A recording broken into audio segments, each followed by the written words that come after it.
We should never expect that God to speak something new to us. ஆகவே தேவன் ஏதாவது ஒரு புதிய காரியத்தை தான் என்னோடு கூட பேச வேண்டும் என்று சொல்லி நாம் எதிர்பார்க்க கூடாது. God always speaks those old things only, what we have heard. நாம் ஏற்கனவே கேட்ட அதே பழைய காரியங்களை தான் தேவன் மறுபடியும் நம்மோடு கூட பேசிக் கொள்கிறார். God repeats thousands and thousands of times same thing. ஒரே ஒரு காரியத்தை தேவன் அநேகமாயிரம் முறை அவர் மறுபடியும் பேசுகிறார். What is the reason? அதற்கு என்ன காரணம்? So that it may grip our heart. எதற்கென்று சொன்னால் அந்த காரியத்தின் பேரிலே நம்முடைய இருதயமானது பற்றுதல் அடையும்படிக்கு. Yeah, we are all very quick to forget what we have heard.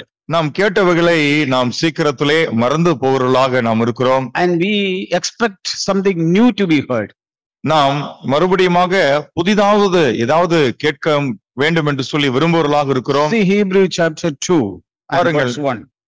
எபிரேயர் 2வது அதிகாரத்தினுடைய 1வது வசனத்தை நீங்கள் பாருங்கள். For this reason we must pay much closer attention to what we have heard, so that we do not drift away from it. ஆகையால் நாம் கேட்டவைகளை விட்டு விலகாதபடிக்கு அவைகளை மிகுந்த ஜாக்கிரதையாய் கவனிக்க வேண்டும். What do we have to take heed? நாம் எதை அதிக ஜாக்கிரதையாய் கவனிக்க வேண்டும்? What we have already heard. நாம் ஏற்கனவே எதை கேட்டறிந்திருக்கிறோமோ அதை. Not something new. ஒரு புதிதான ஒரு காரியத்தை அல்ல. We have heard so many things by now. இதுவரைக்கும் நாம் அநேக காரியங்களை கேட்டிருக்கிறோம். But we need to give heed to those what we have heard. நாம் ஏற்கனவே கேட்ட காரியங்களை இப்பொழுது ஜாக்கிரதையாய் கவனிக்க வேண்டும்.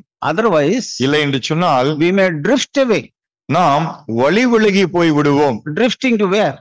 எந்த இடத்திற்கு நாம் வழி விலகி போய் விடுவோம்? Drifting into pride. நாம் பெருமையிலே வழி விலகி போய் விடுவோம். Drifting into sin.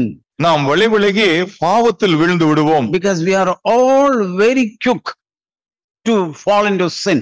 ஏனென்று சொன்னால் பாவத்திலே விழுகிற விஷயத்திலே நாம் மிகவும் துரிதமாய் விழுகிறவர்களாக இருக்கிறோம். We are all very quick in falling into pride. பெருமிதம் அடைகிற காரியத்திலே நாம் சீக்கிரத்திலே பெருமை அடைகிறவர்களாக இருக்கிறோம். So we need to give heed what our apostles and prophets have spoken to us.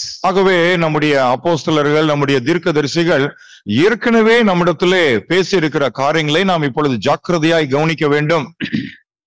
See, I want to turn to the book of Jude. See, there's only one chapter in that book. பாருங்கள், நான் யூதா நிருபத்திற்கு திருப்ப விரும்புகிறேன். அதிலே ஒரே ஒரு அதிகாரம் தான் இருக்கிறது. This is one of the smallest books in the New Testament. புதிய ஏற்பாட்டிலே இருக்கக்கூடிய புத்தகங்களே மிகவும் சிறியதான ஒரு புத்தகம். But there are so many things Jude is reminding to today's believers. இன்றைய விசுவாசிகளுக்கு யூதா இதிலிருந்து அநேக காரியங்களை அவர் நினைப்பூட்டுகிறார். A small book, 25 verses. இதிலே வெறும் 25 வசனங்களை கொண்ட ஒரு சிறிய புத்தகமாய் இருந்தாலும் Through this small letter, இந்த சிறிய நிருபத்தின் மூலமாக Jude is giving us a total exhortation for our life.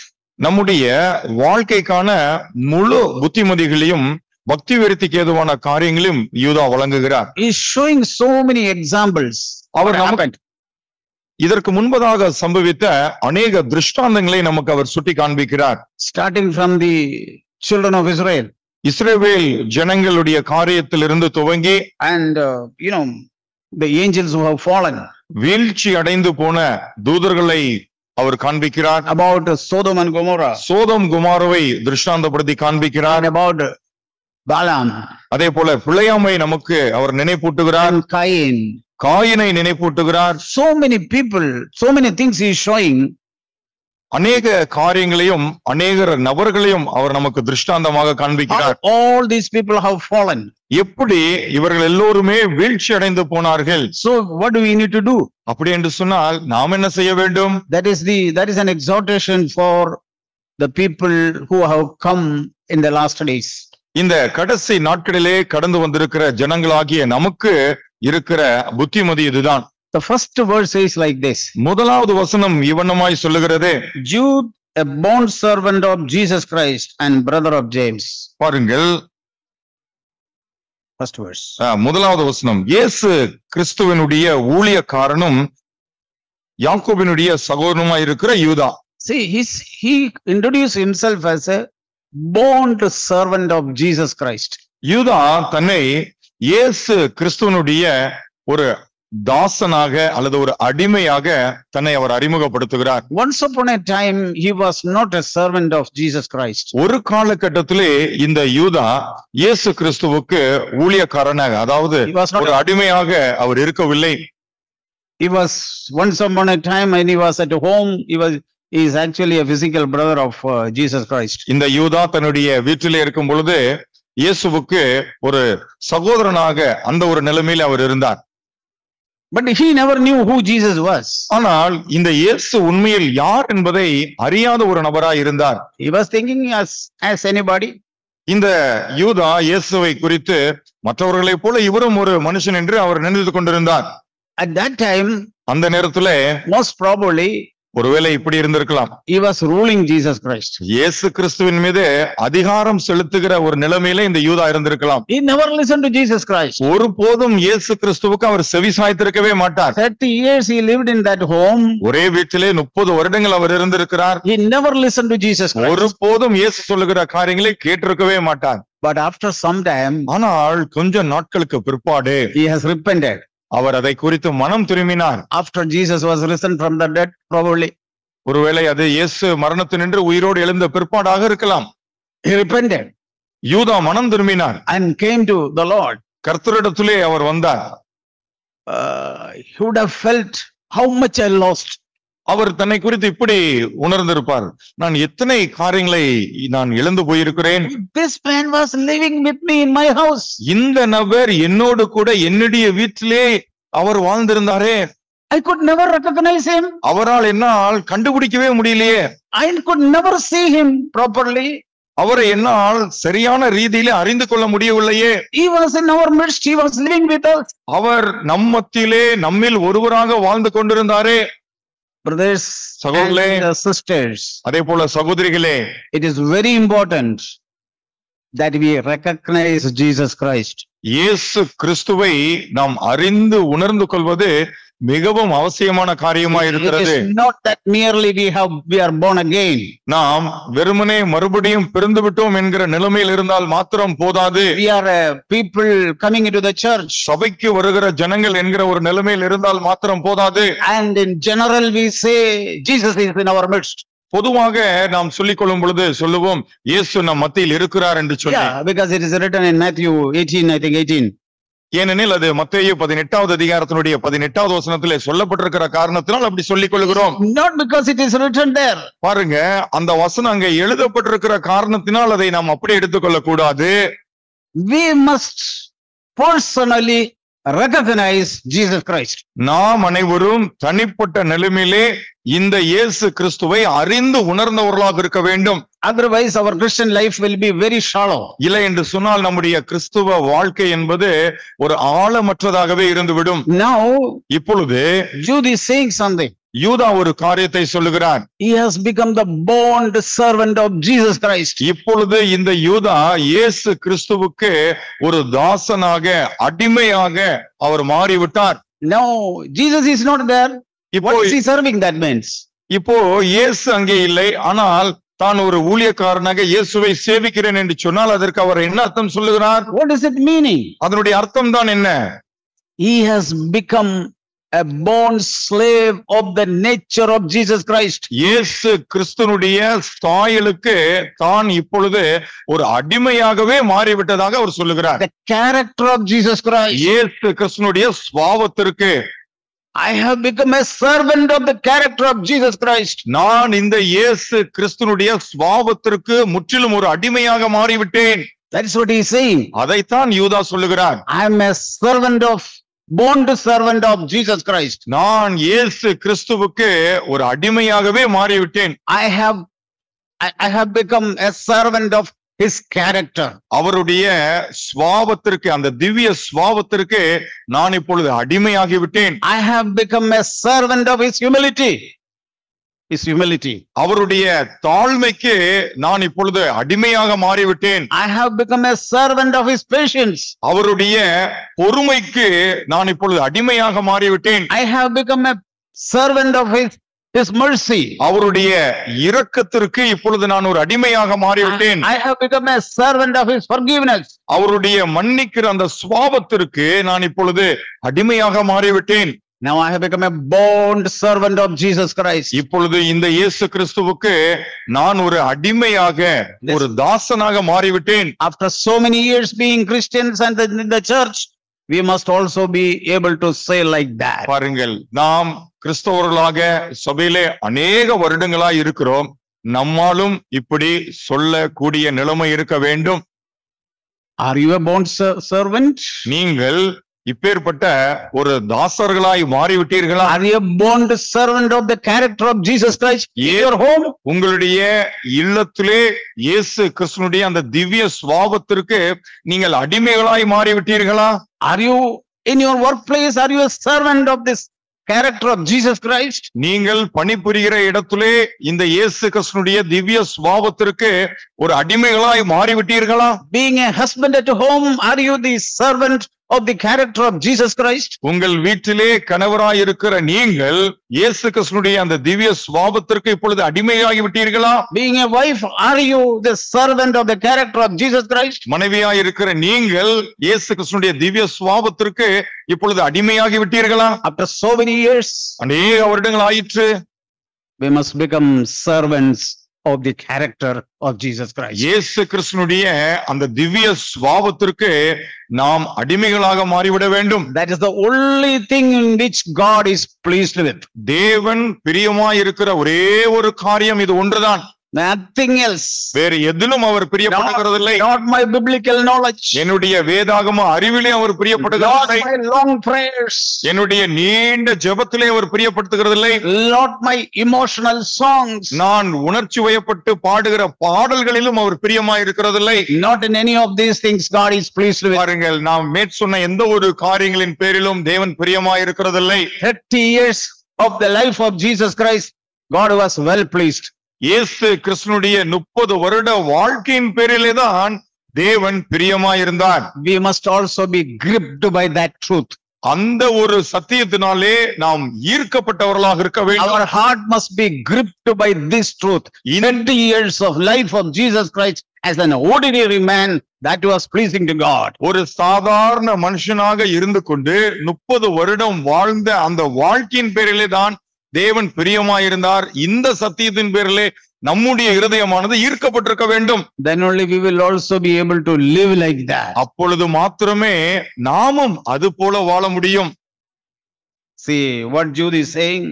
இங்கே பாருங்கள், யூதா என்ன சொல்லுகிறார் என்று. Now he is saying to the brethren. இப்பொழுது அவர் சகோதரர்களுக்கு சொல்லுகிறார். To whom he is writing? இப்பொழுது யாருக்கு இதை எழுதுகிறார்? Those who are the called, அழைக்கப்பட்டவர்களாகியவர்களுக்கு, beloved in God the Father. பாருங்கள், பிதாவாகிய தேவனாலே அவருக்கு பிரியமாய் இருக்கிறவர்களுக்கு. To whom he is saying? இதை அவர் யாருக்கு இப்பொழுது சொல்லுகிறார்? Beloved, பிரியமானவர்களே and called. அழைக்கப்பட்டவர்களே. We are all called and beloved for God. பாருங்கள், தேவனுக்கு நாம் பிரியமானவர்களா இருக்கிறோம், தேவனாலே நாம் அழைக்கப்பட்டவர்களா இருக்கிறோம். That is why the Lord is speaking to us.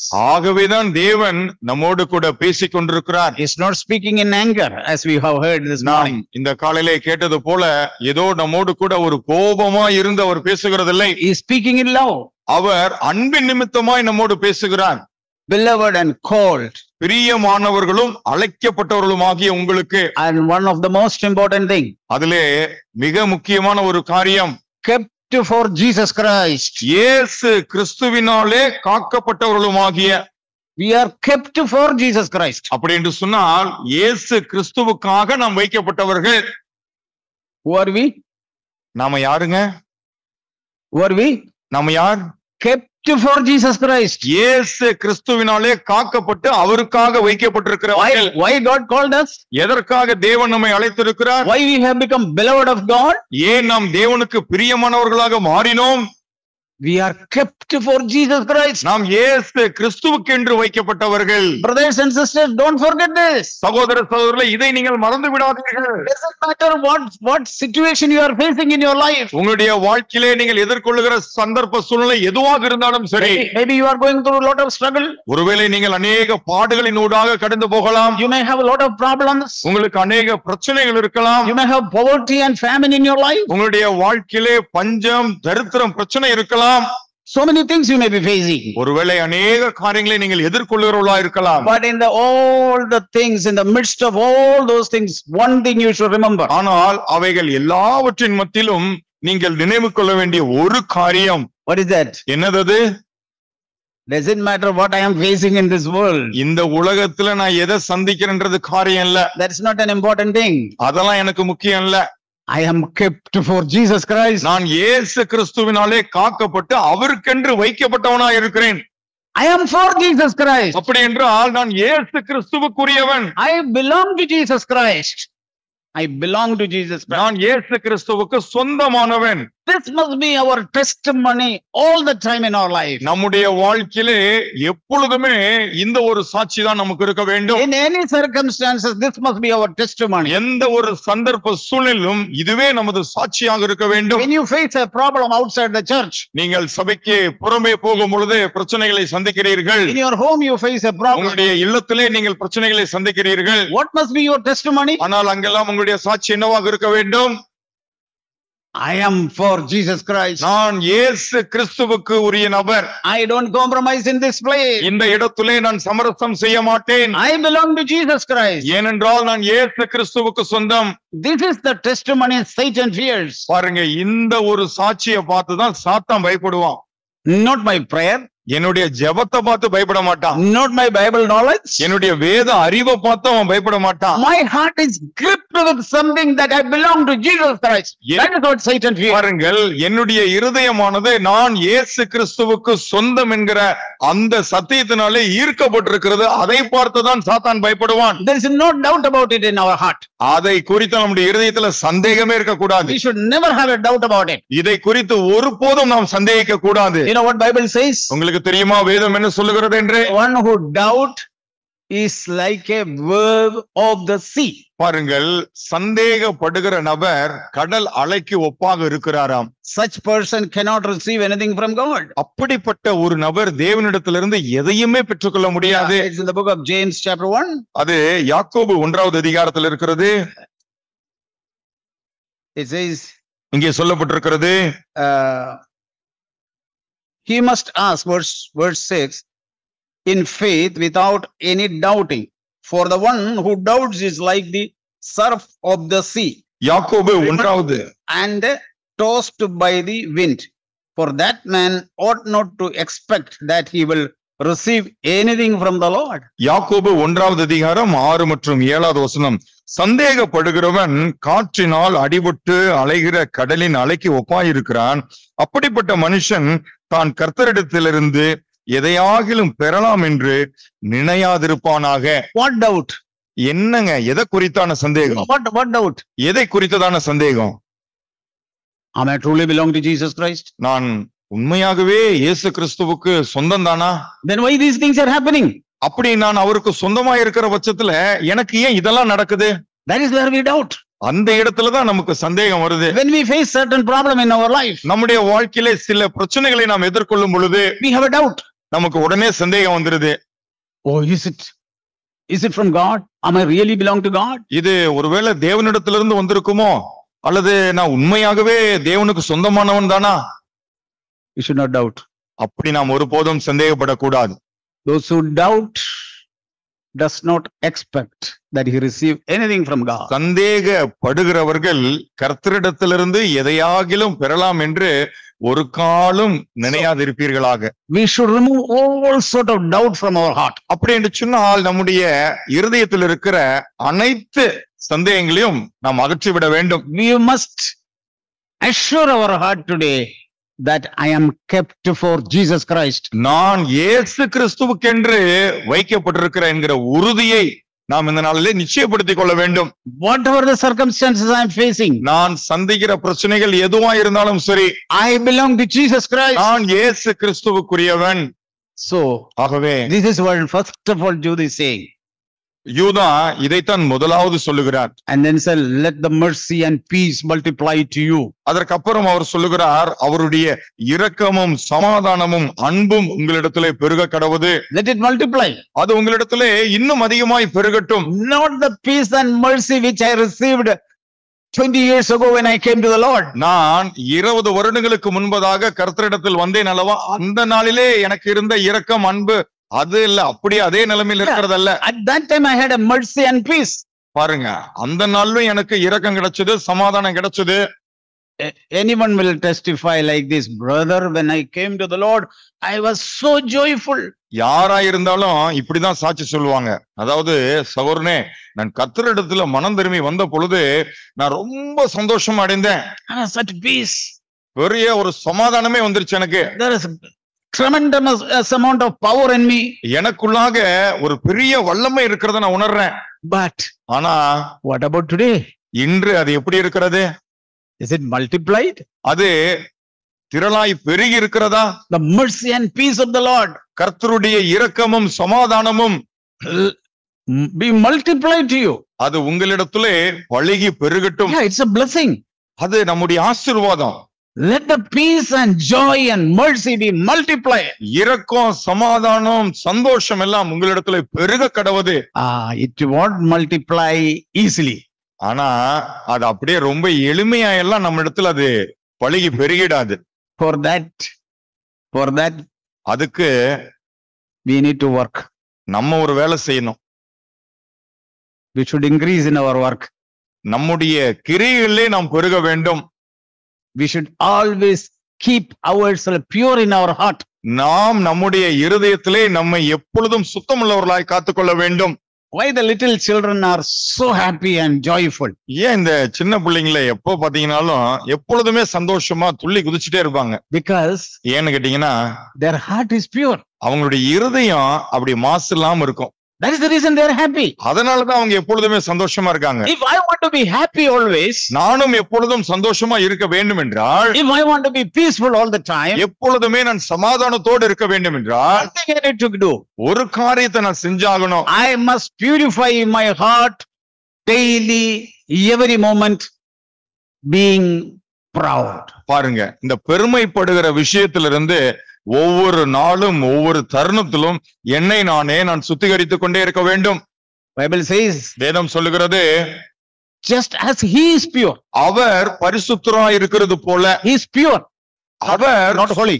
அவர் சுத்தமுள்ளவராய் இருக்கிறார். What is his purity? அவருடைய அந்த சுத்தம் என்று சொன்னால் என்ன? What is the purity of the Lord? கர்த்தருடைய சுத்தம் என்று சொன்னால் என்ன? In his heart there is zero pride. அவருடைய இருதயத்துல பெருமை என்பதே கிடையாது. We all came to the Lord with a lot of pride. நான் எல்லாருமே கர்த்தரிடத்துல வரும்போதே நிறைய பெருமைகளோடு தான் வந்தோம். How much it has reduced today? ஆனால் அந்த பெருமைகள் எல்லாம் இன்று எவ்வளவாய் நம்மை விட்டு குறைந்திருக்கிறது. It has not become zero level now.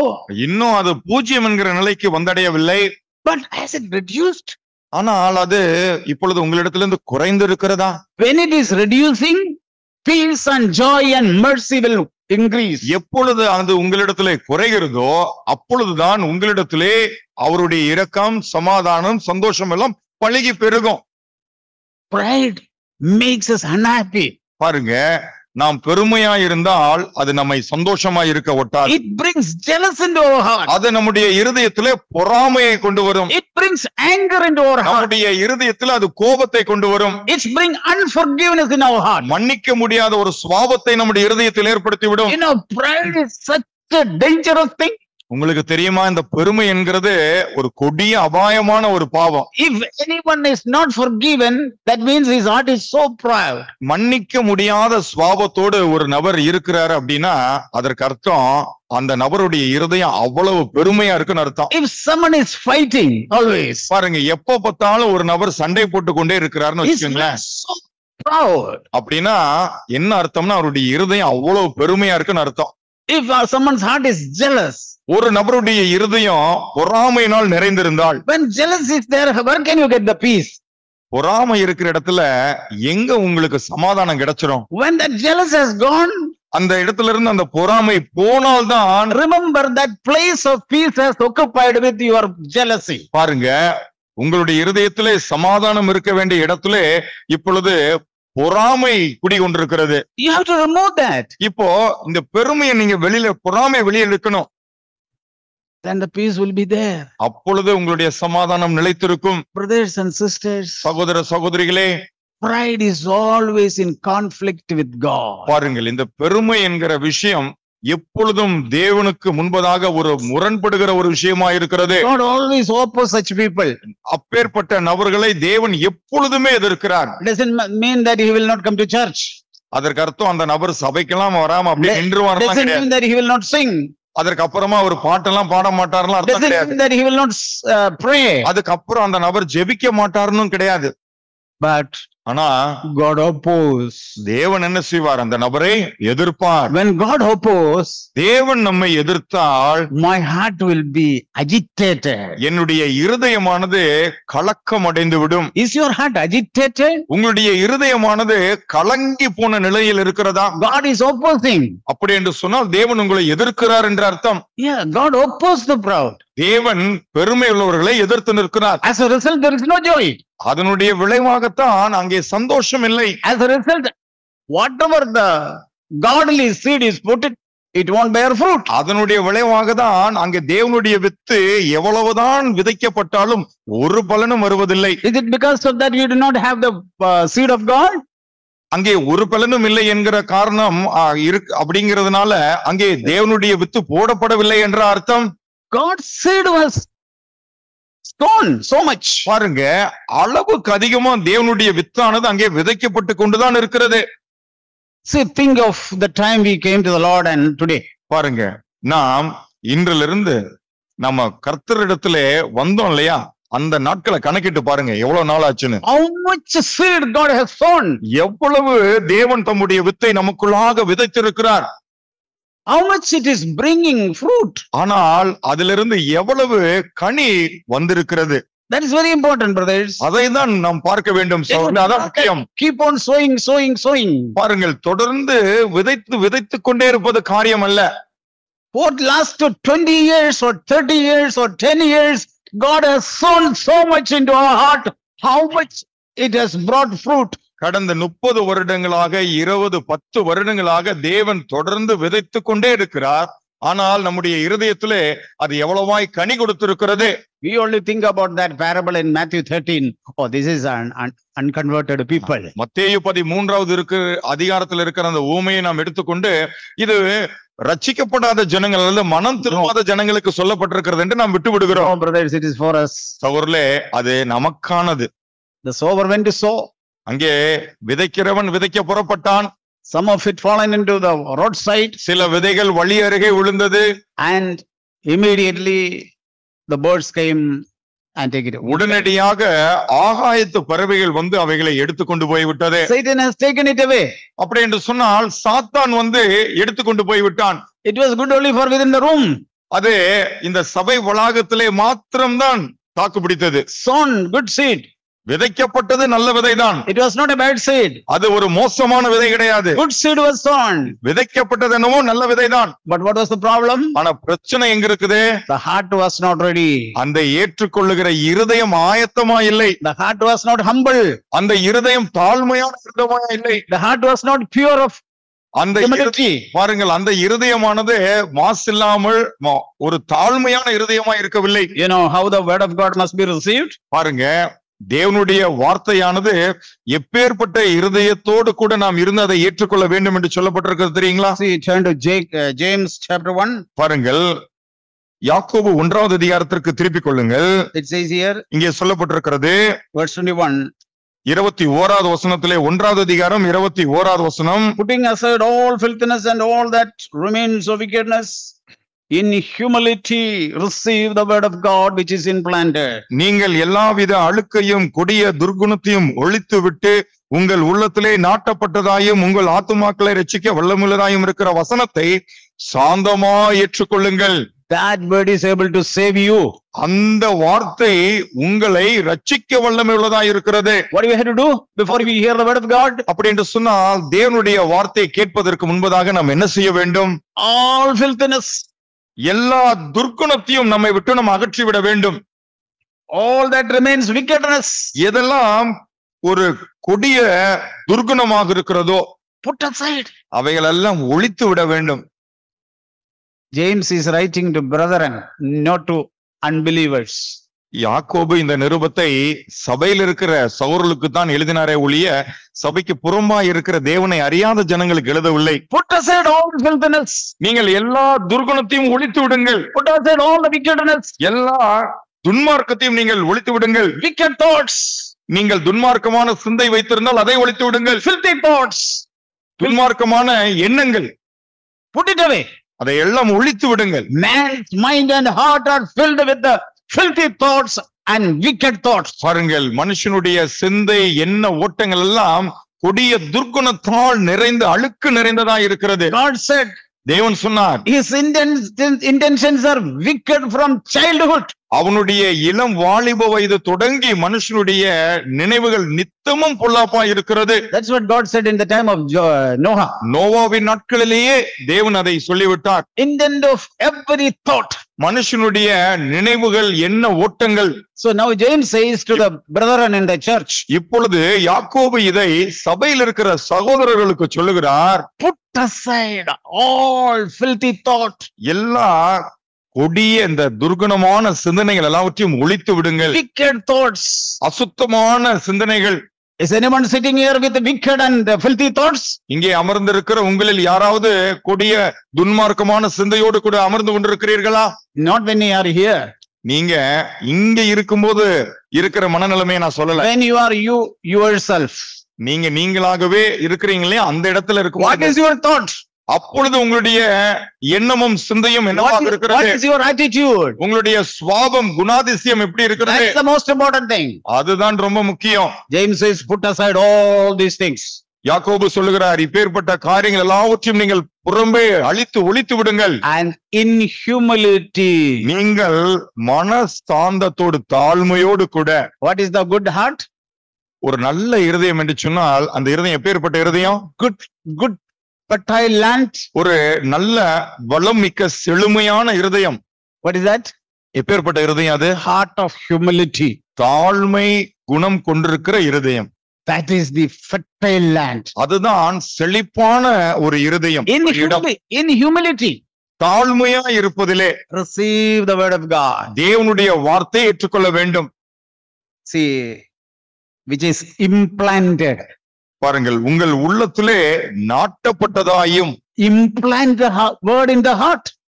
தேவனுடைய வார்த்தையை உள்ளத்திலே நாட்டப்பட்டதா இருக்க வேண்டும். Not on the roadside. வழி அருகே அல்ல. Not on the rocky place. அதே போல கற்பாறையான நிலங்களிலும் அல்ல. Not among the thorns and thistles. பாருங்கள், முட்களும் புதர்களும் மண்டி இருக்கிற இடத்தில் அல்ல. Where? எந்த இடத்திலே? In a humble heart. ஒரு மனத்தாழ்மையான இருதயத்திலே. That is where the word of God will come. அந்த இடத்திலே தான் தேவனுடைய வார்த்தை வந்து இறங்கும். Until that heart become humble, word of God cannot remain there. பாருங்கள், இந்த இருதயமானது தாழ்மை ஆகாத பட்சத்திலே தேவனால் அந்த இடத்திலே இருக்கவே முடியாது. Is it not because you do not know, don't get angry, you still getting angry? சரி, நீங்க ஏன் கோவப்படுறீங்க? கோவப்படக்கூடாதுன்னு தெரியாதா உங்களுக்கு? அதனாலயா கோவப்படுறீங்க? No, you know. கோவப்படக்கூடாதுன்றது எல்லாத்துக்குமே தெரியும். Okay, don't lust with your eyes, don't you know? சரி, உங்களுடைய கண்களால் இச்சிக்க கூடாதுன்ற இந்த விஷயம் உங்களுக்கு யாருக்குமே தெரியாதா? I don't know, thousands upon thousand times we have heard it. 1000க்கு மேற்பட்ட முறை அதை நாம் கேட்டிருக்கிறோம். Okay, all husbands knows he should love his wife. கணவன்மார் எல்லோருக்குமே தெரியும், உங்களுடைய மனைவிகளை நீங்கள் நேசிக்க வேண்டும். Is it because you do not know you fight? நீங்க உங்க மனைவியோட சண்டை போடுறதுக்கு காரணம் இத பத்தி தெரியாதனாலயா? You know about it. அதை குறித்து உங்களுக்கு தெரியும். But you have not removed the filthiness and wickedness from your heart and you do not make humble your heart. That's why. ஆனா ஏன் சண்டை போடுறீங்க தெரியுமா? உங்களுடைய இருதயத்தில் இருக்கிற அந்த துர்குணத்தை ஒழிக்கவும் இல்ல, நீங்க தாழ்மை ஏற்றுக்கொள்ளவும் இல்ல. As a result, அதனுடைய விளைவுதான் This word is not working. It's In- not bearing fruit. தேவனுடைய வார்த்தையானது அங்க எந்த ஒரு பலனும் கொடுக்கறது இல்ல, அங்க வேலையே செய்ய மாட்டேங்குது. All the sisters who are sitting does not know that they should be submissive to their own husband. இங்கே அமர்ந்திருக்கிற சகோதரர்களே, நீங்கள் உங்களுடைய கணவன்மார்களுக்கு கீழ்ப்படிந்து அடங்கி இருக்க வேண்டும் என்பது உங்களுக்கு தெரியாததுனாலயா நீங்கள் சண்டை போடுகிறீர்கள்? Thousands of times we have heard. 1000 முறைக்கு மேல் கேட்டாயிற்று. But yet I have seen many sisters cannot be submissive to their husbands. ஆனால் இருந்தும் கூட அநேக சகோதரிகள் தங்களுடைய கணவன்மார்களுக்கு அடங்கி இருப்பதே இல்லை. It is impossible for them. அவர்களுக்கு அது கூடாத காரியமாகிவிட்டது. What is the reason? அதற்கு என்ன காரணம்? They have not removed the wickedness, தங்களுடைய இருதயத்தில் இருக்கிற அந்த துர்குணத்தை இன்னும் நீக்கவே இல்லை. the filthiness.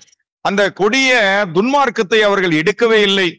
As a result, அதனுடைய பின்விளைவுதான் their heart has not become humble. அவர்களுடைய இருதயம் இன்னும் தாழ்மையான இருதயமாய் மாறவில்லை. So the word is not planted there. ஆகவே தேவனுடைய வார்த்தையும் அங்கே இன்னும் நட்டப்படவில்லை. It won't bear fruit. அவர் ஒரு கனியும் வராது. But you see, ஆனா நீங்க பாருங்களேன், the seed which were sown into good place, good land, நல்ல நிலத்திலே விதைக்கப்பட்ட அந்த விதைகள் எல்லாம் how it was growing? அது எப்படி வளர்ந்ததாம்? That was multiplying. அது அங்கே பழகி பெருகினது. அது 30, 30, 60, அதற்கப்புறம் 60, 100. 100%. Perfect. 100%. பாருங்க, பூரண வளர்ச்சி.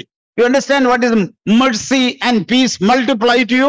அப்படி என்று சொன்னால் இந்த இரக்கம் சமாதானம் உங்களில் பெருக கடவுது என்று சொன்னால் அது எப்படி பெருகும்னு நீங்க இப்ப கண்டுபிடிச்சிட்டீங்களா? How it will multiply? அது எப்படி நமக்குள்ள பெருகும்? Not by reading a Bible words. அந்த வேத வசனத்தை வாசிச்சுக்கிட்டே இருந்தா வராது. You have to work to remove நீங்கள் all the முதலாவது filthiness, சகல துர்குணத்தையும் உங்களை விட்டு ஒழித்து விட வேண்டும். all the wickedness. எல்லா துன்மார்க்கத்தையும் ஒழித்து விட வேண்டும்.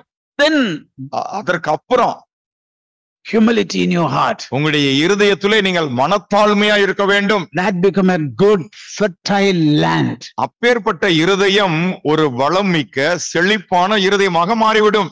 One seed is put there. அதுல ஒரு விதைய போட்டாலே போதும். One seed. ஒரே ஒரு விதை போட்டா போதும். I believe God always put one seed only for everybody. நான் எப்பொழுதுமே இப்படிதான் நம்புறேன். தேவன் நம்ம எல்லாருக்குமே ஒரு விதையை தான் போடுறாரு. As a husband, I have only one seed. பாருங்க, கணவரா இருக்கிற எனக்கு ஒரு விதை. How many words you have as a husband? ஒரு கணவரா இருக்கிற நீங்க சொல்லுங்க, எத்தனை விதை உங்களுக்கு தேவன் போட்டிருக்கிறார்? How many? எத்தனை விதை போட்டிருக்கிறார்? I have only one seed.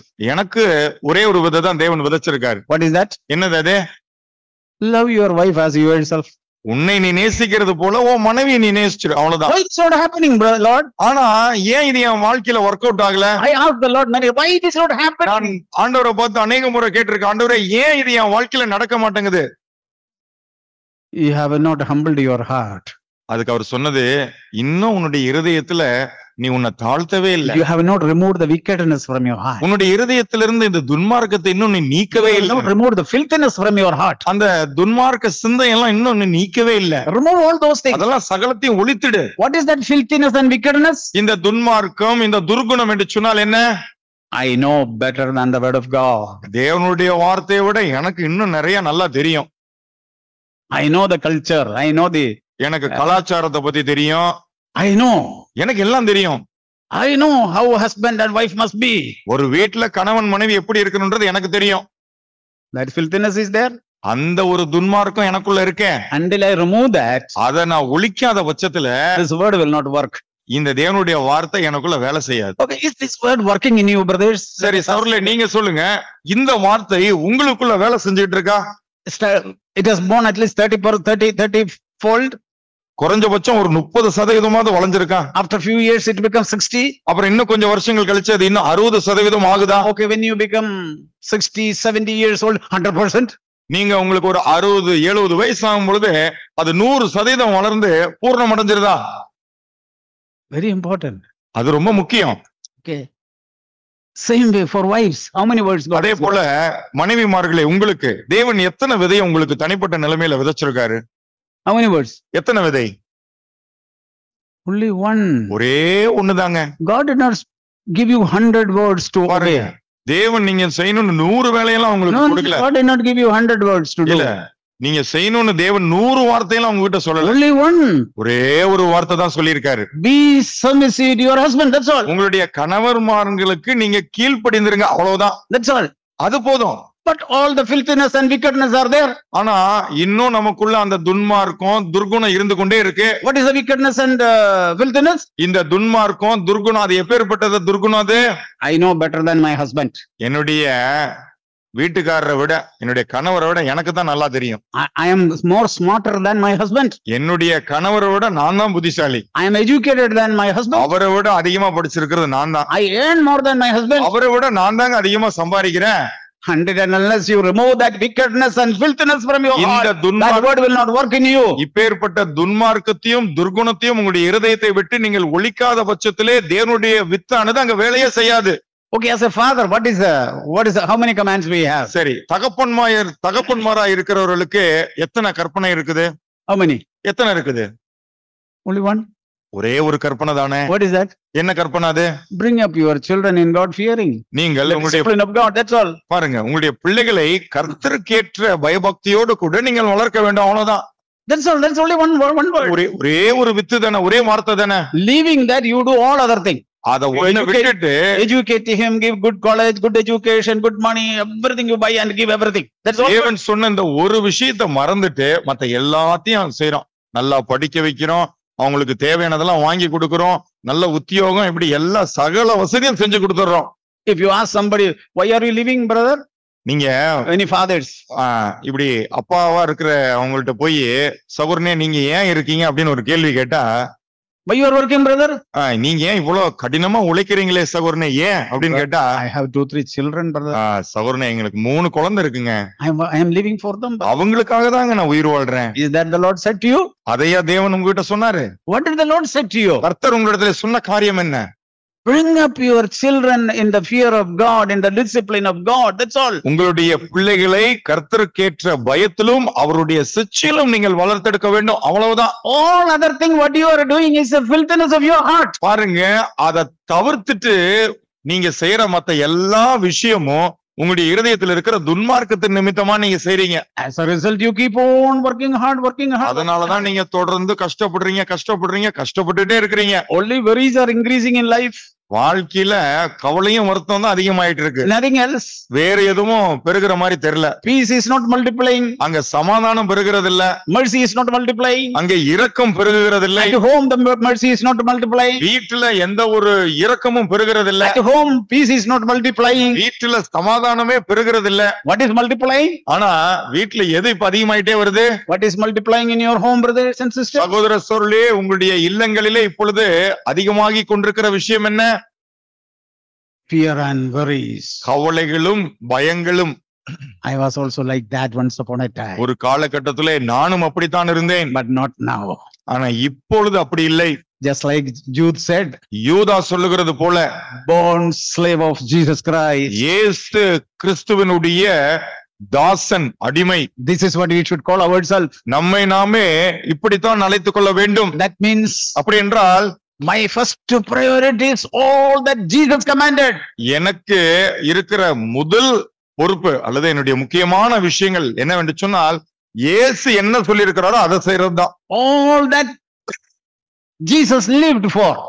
இயேசு கிறிஸ்து எப்படி வாழ்ந்தாரோ அதுதான். For what he lived. எதுக்காக அவர் வாழ்ந்தார்? He lived for the glory of God. தேவனுடைய மகிமைக்காக அவர் வாழ்ந்தார். He never did his own will. ஒருபோதும் தன்னுடைய சித்தத்தை செய்யவில்லை. That should become our life also. நம்முடைய வாழ்க்கையும் அதுவா மாறிடணும். Then அப்பொழுது peace, சமாதானம், joy, சந்தோஷம், all things will multiply in your life. உங்களுடைய வாழ்க்கையிலே இவைகள் எல்லாம் பழகி பெருகும். Yeah. சரி. Then அதுக்கப்புறம் the very important thing I wanted to speak. உங்களிடத்திலே நான் பேச விரும்புகிற மிக முக்கியமான காரியம், Jude was trying to write about common salvation. பாருங்கள், பொதுவான ரட்சிப்பை குறித்துதான் யூதா எழுத நினைத்தார். Yeah, we also sometimes think like that. This is what I want to speak today. I was also thinking to speak something, but with something else I am speaking. நாமும் கூட அப்படிதான் நினைக்கிறோம். இந்த சில காரியங்களை தான் பேசணும் அப்படின்னு நம்ம முடிவு பண்ணுவோம். நான் கூட இன்னைக்கு பாத்தீங்கன்னா வேற ஒரு விஷயத்த பேசணும்னு நினைச்சிட்டு இருந்தேன். ஆனா நான் இப்ப பேசுறது வேற ஒரு விஷயம். I am speaking something different, just like Jude is doing. இங்க யூதா சொன்னது போல நான் நினைச்சது ஒண்ணு, இப்ப நான் செய்யறது ஒண்ணு. What Judah was thinking to write? யூதா எதை குறித்து எழுத அவர் நினைத்தார்? Common salvation. பொதுவான ரட்சிப்பை குறித்து. Immediately the Holy Spirit changed him. உடனடியாக பரிசுத்த ஆவியானவர் இப்ப அவரை திசை திருப்பிட்டாரு. That is not the important thing here, needed here. இப்போ இந்நேரத்துக்கு அது முக்கியம் இல்ல. Needed something else. இப்ப வேற ஒரு தேவை இருக்கு. The need is something else. Holy Spirit said to him. பரிசுத்த ஆவியானவர் யூதாவிட்ட சொல்றாரு, தேவை வேற ஒண்ணு. இப்போ he was trying to write about common salvation. பொதுவான ரட்சிப்பை குறித்து தான் எழுத வேண்டும் என்று சொல்லி யூதா முயற்சித்த வேளையில the Holy Spirit diverted him. உடனடியாக பரிசுத்த ஆவியானவர் இங்க அவரை திசை மாத்துறாரு. What is he writing? இப்போ அவர் எதை குறித்து எழுதுகிறார்? I felt appealing to you to contend earnestly for the faith which was once for all handed down to the saints. மூன்றாவது வசனத்தினுடைய அடுத்த பகுதி, பரிசுத்தவான்களுக்கு ஒரு விசை ஒப்பு கொடுக்கப்பட்ட விசுவாசத்திற்காக நீங்கள் தைரியமாய் போராட வேண்டும் என்று உங்களுக்கு எழுதி உணர்த்துவது எனக்கு அவசியமாய் கண்டது. Yeah, the Holy Spirit said to him. இப்ப பரிசுத்த ஆவியானவர் யூதா கிட்ட சொல்றாரு, what is the most important thing? எது மிக முக்கியமான காரியம் தெரியுமா? You have it to stir up their heart, remind them. அவர்களுக்கு நீ ஒரு காரியத்தை நினைப்பூட்டி அவருடைய இருதயங்கள் எல்லாம் நீ தட்டி எழுப்ப வேண்டும். For what? எதற்கு? They should contend for the faith. அவர்கள் பெற்றுக்கொண்ட அந்த விசுவாசத்திற்கு அவர்கள் தைரியமாய் போராட வேண்டும் என்று.